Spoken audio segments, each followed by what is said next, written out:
2024 లేదా 25లో డిగ్రీ లేదా బీటెక్ చదివారా? సాఫ్ట్‌వేర్ జాబ్ కోసం ఎదురు చూస్తున్నారా? అయితే కోడ్ జ్ఞాన్ 100 డేస్ కోర్సులో చేరండి. జాబ్ సాధించండి.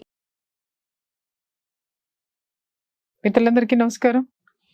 ఈరోజు ఒక ముఖ్యమైన విషయం మీద న్యాయపరమైనటువంటి సలహాలు వారి యొక్క అభిప్రాయాలను చెప్పడానికి మన ముందు సీనియర్ అడ్వకేట్ నాగేశ్వరరావు పూజారి గారు ఉన్నారు. వారిని అడిగి తెలుసుకుందాం. సార్ నమస్తే. సార్, ఎన్నో కేసులు చూస్తూ ఉంటాం. పొద్దున లేస్తే మీరు నేను కొట్టుకునే భార్యాభర్తల గురించి. ఇక్కడ ఒక చిన్న లాజిక్ మిస్ అవుతున్నారు మగవాళ్ళు.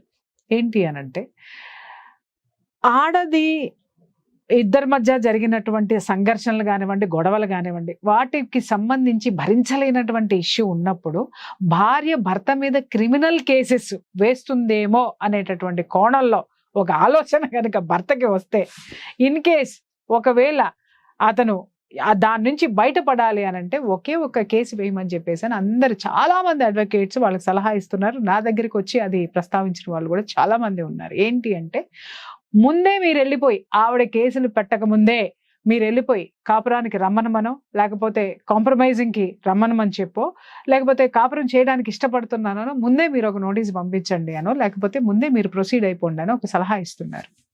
ఇలా ఇచ్చిన తర్వాత వీళ్ళు కనుక ఆ విధమైనటువంటి ఆ సలహా ప్రకారం గనక ఈ మగవాళ్ళు గనక వాళ్ళకి నేను సిద్ధంగా ఉన్నాను నిన్ను ఏలుకుంటానికి, నేను ఎప్పుడు ఎవరు రెడీగా ఉన్నాను అనేసి చెప్తారు వాళ్ళు. ఇలాంటి ఇది జరిగినప్పుడు ఆడవాళ్ళు క్రిమినల్ కేసు 498A వేయడానికి అర్హులా కాదా? ఇప్పుడు జనరల్గా ఏమవుతుంది అంటే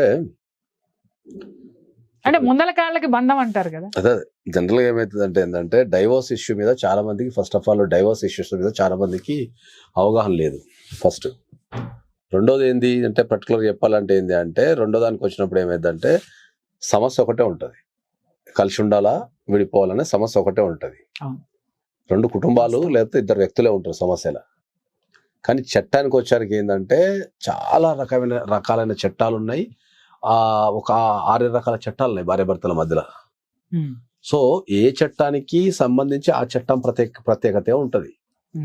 మా దగ్గర కూడా చాలా మంది వచ్చి ఏం చేస్తారంటే, మనకు కాపురానికి రమ్మని నోటీస్ పంపడము, లేకపోతే కాపురానికి రమ్మని కోర్టుకి వెళ్ళి మనకు రెస్టిట్యూషన్ ఆఫ్ కాంజుగల్ రైట్స్ ఒక పిటిషన్ వేసుకుంటుంటారు. వేసుకొని అందరూ ఏం చెప్తుంటారు, ఈ 2 పిటిషన్లు కనుక వేసుకుంటే మీ మీద కేసులు పడే ఛాన్సెస్ ఉండవు, ఒకవేళ కేసులు పడ్డా అవి పెద్ద పని చేయవు అని చెప్తుంటారు. అది చాలా తప్పది. జనరల్ గా నువ్వు ఒక కాపురానికి రమ్మని నోటీస్ పంపడం ద్వారానో, లేకపోతే కాపురానికి రమ్మని కోర్టులో కేసు వేయటం ద్వారానో భార్య వేసే కేసులకు ఆపగలిగే శక్తి ఎవరికి ఉండదు. 498 అనేది ఒక సపరేట్ సెక్షన్. అది ఒక దానికి దీనికి సంబంధమే ఉండదు, సంబంధం లేదు. మెయింటెనెన్స్ కొంతమంది ఏం చెప్తారంటే, నీ భార్య మెయింటెనెన్స్ చేసే అవకాశం ఉంది, దానికంటే ముందే నువ్వు నోటీస్ పంపు కాపురానికి రమ్మని చెప్తా. ఇదే అడుగుతున్నాను. అంటే నీ భార్య 498 పెట్టే అవకాశం ఉంది కాబట్టి 498 గానీ, మెయింటెనెన్స్ గానీ, లేకపోతే డీవీసీ గానీ, ఇంకా ఎనీ అదర్ కేసెస్ కి అసలు ఆర్సీఆర్ కి సంబంధమే లేదు. నువ్వు ఒక ఆర్సీఆర్ వేసుకున్నంత మాత్రాన, లేకపోతే ఒక లీగల్ నోటీస్ పంపినంత మాత్రాన నీ మీద కేసులు వేయొద్దు అనే రూల్ ఏం లేదు దానికి. ఇది ఆర్సీఆర్ అనేది ఒక సపరేట్ సెక్షన్. నువ్వు నీ విష్ ని నా భార్యతో కలిసి ఉండాలని చెప్తున్నావు. ఆ పిటిషన్ మీద కోర్టులో డిసిషన్ తీసుకుంటాయి. వీళ్ళిద్దరిని కలిసి ఉంచాలా వద్దా, ఏం చేయాలా పిటిషన్ అనేది కోర్టు డిసిషన్ తీసుకుంటాను నువ్వు రాసిన దానిపైన. అంతే తప్ప ఒక 498 ఆపొద్దు, లేకపోతే నేను వేసుకున్నా కాబట్టి నా మీద 498 ఎట్లా బుక్ చేస్తావు, లేకపోతే నేను వేసుకున్నా కాబట్టి 498 కొట్టేయండి అని చెప్పలేమ్మా. అట్లనే మెయింటెనెన్స్ అనేది ఈమెకి ఎలిజిబిలిటీ ఉందా లేదా దాని మీద చూస్తారు అంతే. అంతేగాని కాపురానికి రమ్మని మెయింటెనెన్స్ ఇవ్వను, లేకపోతే ఇంకో విధంగా మెయింటెనెన్స్ నీకు లేదు. ఒక అమ్మాయి వెళ్ళి కోర్టులో నాకు మెయింటెనెన్స్ కావాలి అనుకున్నప్పుడు ఫస్ట్ ఎదురయ్యే క్వశ్చన్ ఏముంటది, ఈమె మెయింటెనెన్స్ కి ఎలిజిబిలిటీ ఉందా లేదా.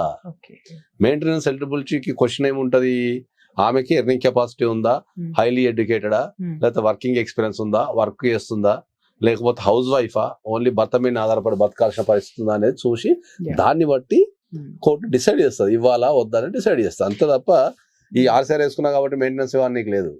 ఇక్కడ ఒక క్వశ్చన్ సార్, ఇప్పుడు మెయింటెనెన్స్ వేసుకున్నప్పుడు భార్య అర్నర్ అనుకుందాం సార్, సరే సంపాదిస్తుంది అనుకుందాం, కానీ ఇప్పుడున్నటువంటి సిచ్యుయేషన్లో ఒక చిరుద్యోగి అనుకుందాం సార్, ఆ చిరుద్యోగి ఇవాళ పిల్లల మెయింటెనెన్స్ తల్లులకే ఇస్తున్నారు. భర్తలకు ఇవ్వడం లేదు, భర్తలు తీసుకోవడానికి సిద్ధంగా లేరు, ఎందుకంటే వాళ్ళు రెండో పెళ్లి చేసుకోవాలి కాబట్టి ఇలాంటి జంజాటాలు ఉండవు కాబట్టి. భార్య చిరు ఉద్యోగి, పిల్లల మెయింటెనెన్స్, ఇంటి మెయింటెనెన్స్, ఆమె ఇన్ని భరించాల్సి వచ్చినప్పుడు ఉద్యోగి అనేటటువంటి పేరు మీద మెయింటెనెన్స్ ఏమన్నా కోర్టు నిరాకరించేటటువంటి అవకాశాలు ఉన్నాయా? ఎలాంటి సిచ్యువేషన్ లో నిరాకరిస్తుంది? ఇలాంటి చిన్న చిన్న చిరు ఉద్యోగులు ఏమైనా భయపడాల్సినటువంటి అవసరం ఉందా దీంట్లో?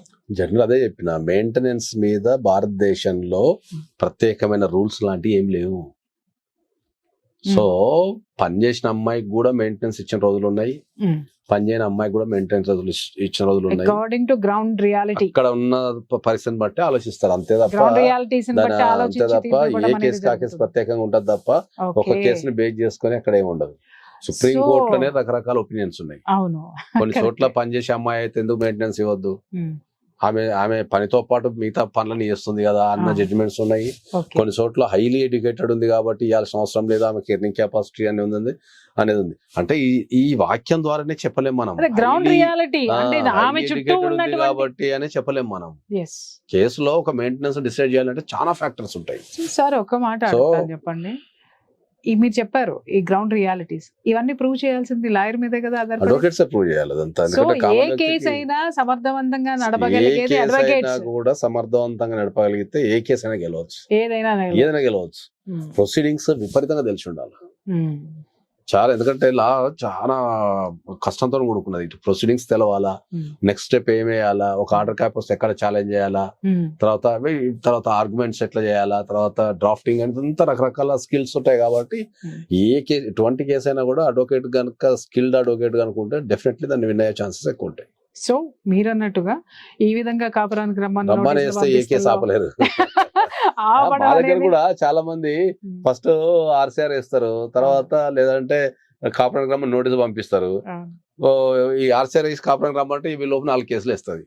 ఇటు తిరిగి ఒక సంవత్సరం తర్వాత అప్పుడు వచ్చిన డైవర్స్ కావాలంటాడు మన దగ్గరకు వచ్చి.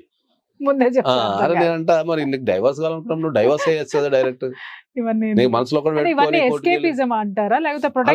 వాళ్ళు ఎట్లా అనుకుంటారంటే, జనరల్ గా హ్యూమన్ టెండెన్సీ ఏంటంటే, ఎక్కువ వీళ్ళకి లా మీద అవగాహన ఉంటది కాబట్టి వీళ్ళు ఏంటంటే, అమ్మ నేను కాపురానికి పెద్ద మనసులో పంచే టైపులు ఏంటంటే, అమ్మ నేను కాపురానికి రమ్మంటే రావట్లేదు కాబట్టి నేను ఈయన పోన టైప్ లో అనుకుంటారు. చట్టం వేరు, మోరల్ వేరు. ఇట్లా మోరల్ని వీళ్ళు చట్టం అనుకోని ఏం చేస్తారంటే, నేను రమ్మంటున్నా కదా, నేను తిండి పెడతా అంటున్నా కదా అని అంటారు. నువ్వు రమ్మంటున్నావు, తిండి పెడతా అంటున్నావు అని అక్కడ ఉండగలిగే పరిస్థితి ఉందా లేదా అనేది కోర్టు గమనిస్తుంది. గమనించి మెయింటెనెన్స్ ఇవ్వాలా వద్దా అనేది కోర్టు విల్ డిసైడ్. మనం ఉట్టనే వెళ్ళి మూర్ఖంగా నేను ఉండమంటున్నా కదా, నేను సాత్తా అని చెప్పినా కదా అంటే కాదు కదా. ఒక వ్యక్తికి అక్కడ స్వేచ్ఛగా జీవించగలిగే అవకాశం ఉన్నదా లేదా పరిస్థితి చూసి దానిపైన కోర్టు విల్ డిసైడ్ ఇవ్వాలా వద్దా మెయింటెనెన్స్ అనేది కోర్టు డిసైడ్ చేస్తుంది. Thank you. చూసారు కదా ఫ్రెండ్స్, చక్కగా చాలా క్లియర్గా చెప్పారు.